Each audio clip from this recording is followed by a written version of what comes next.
রুডির আচরণ দেখে সেনগুপ্ত বাড়ির সবাই হতভম্ব হয়ে যায়। রুডি সোনাকে বলে যে আমি তোমাকে বৌদি হিসাবেই মানি, তুমি সোনার বড়, তাই তোমার আশীর্বাদ চাই বলে রূপার পায়ে পা দিয়ে রূপার পা চুলকাতে থাকে আর ভাবে যে আমি সোনার জীবন নয়, রূপা তোমার জীবনই শেষ করতে চেয়েছিলাম, কিন্তু ভুল নাম্বারে ডায়াল হয়ে গেছে। সোনার সাথে এমন ব্যবহার রুডির দীপা কিছুতেই মেনে নিতে পারছে না। সেনগুপ্ত বাড়ির সবাই অবাক হয়ে দেখছে যে রুডি এটা কী করছে, কিন্তু রুডিকেই প্রশংসা করছে সূর্যের কাকিয়া ও উর্মি। তারা বলছে যে রুডি নাকি ঠিকই করছে। অন্যদিকে সোনা বুঝতে পেরেছে সব কিছু, যে কি করে কুমারবাবু চক্রান্ত থেকে সেনগুপ্ত বাড়ির লোকদের বাঁচাতে হবে, নিজেকে বাঁচতে হবে। তাই সোনাও ঠাকুরের কাছে প্রার্থনা করে ঠাকুর যেন তাকে বাঁচিয়ে দেয় রুডি ও কুন্তলার চক্রান্ত থেকে। অন্যদিকে দীপা আর রূপা সবসময় সোনার কথাই ভাবছে। রূপার নিজের বিয়ে, তবুও রূপা বারবার সোনার কথাই ভাবছে। রূপা বলে আমি যতটুকু না কৃষ্ণর জন্য যাচ্ছি তার চেয়ে বেশি সোনার জন্যই ওই বাড়িতে যাচ্ছি।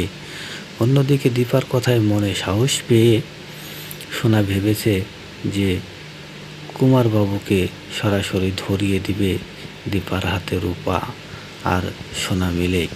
কেননা কুন্তলা কুমার যখন চক্রান্ত করতে থাকে তখন কুন্তলা কুমারের সব চক্রান্ত আড়াল থেকে শুনে নেয় সোনা। সোনা জেনে গেছে যে কুমারবাবুকে কখন এ বাড়ি থেকে বের করবে। কুন্তলা কুমার আড়ালে চক্রান্ত করতে থাকে। কৃষ্ণ যখন রূপাকে বিয়ে করতে যাবে তখন সেই সুযোগেই কুমারবাবুকে বাড়ি থেকে বের করবে, আর এই সুযোগেই সোনাও কুমারবাবুকে হাতে নাতে ধরিয়ে দিবে।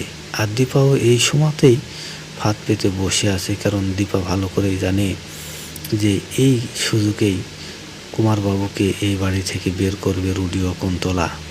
তাই দীপা এই সময়তেই ধরার জন্য আগে থেকেই ফাঁদ পেতে প্রস্তুত। অন্যদিকে সোনাও আড়াল থেকে কুন্তলার সব চক্রান্ত শুনে নেয় যে কুমারবাবুকে কখন এ বাসা থেকে কুন্তলা বের করতে চায়। তাই সোনাও এবার ছেড়ে দেবে না রুডি ও কুন্তলাকে। দীপা তার মনে যে সাহস জন্ম দিয়ে গেছে, সেই সাহসে একের পর এক প্রতিবাদ শুরু করেছে রুডি ও কুন্তলার সমস্ত অত্যাচারের বিরুদ্ধে।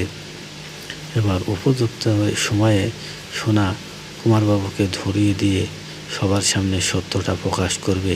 সোনার মুখে এমন সত্য কথা শুনে চমকে যাবে সূর্যের কাকিয়া ও উর্মি।